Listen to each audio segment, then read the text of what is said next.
नमस्कार सगळ्यांना।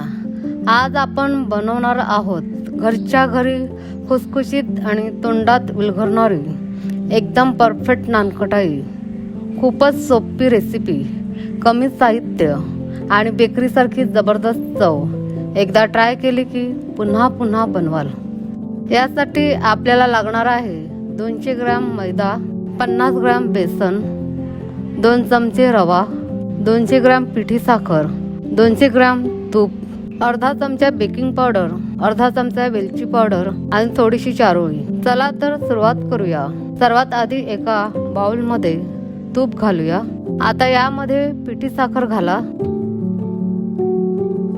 साखर पूर्ण विरघळेपर्यंत छान एकजीव करून घ्या।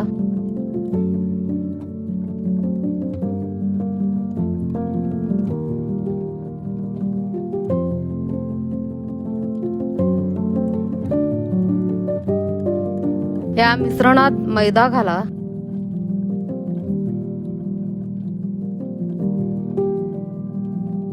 आता बेसन घाला।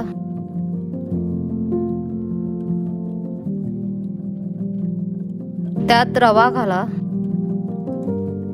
बेकिंग पावडर घालूया। सुगंधासाठी वेलची पावडर घाला। सर्व साहित्य हाताने छान एकजीव करून घ्या।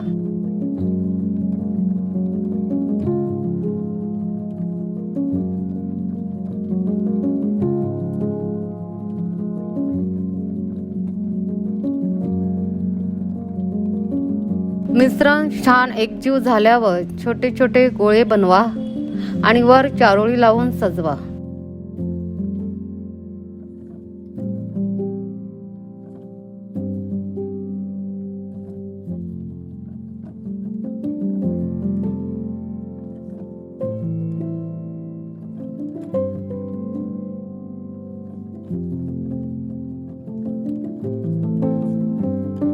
ताटात बटर पेपर लावा। त्यावर नानकटाई ठेवा। आता कढईत ही प्लेट ठेवा। झाकण लावा आणि 10 मिनिटं भाजून द्या। गरमागरम नानकटाई तयार आहे। ही गोड रेसिपी आवडली असेल तर घरी नक्की बनवा आणि लाईक करायला विसरू नका।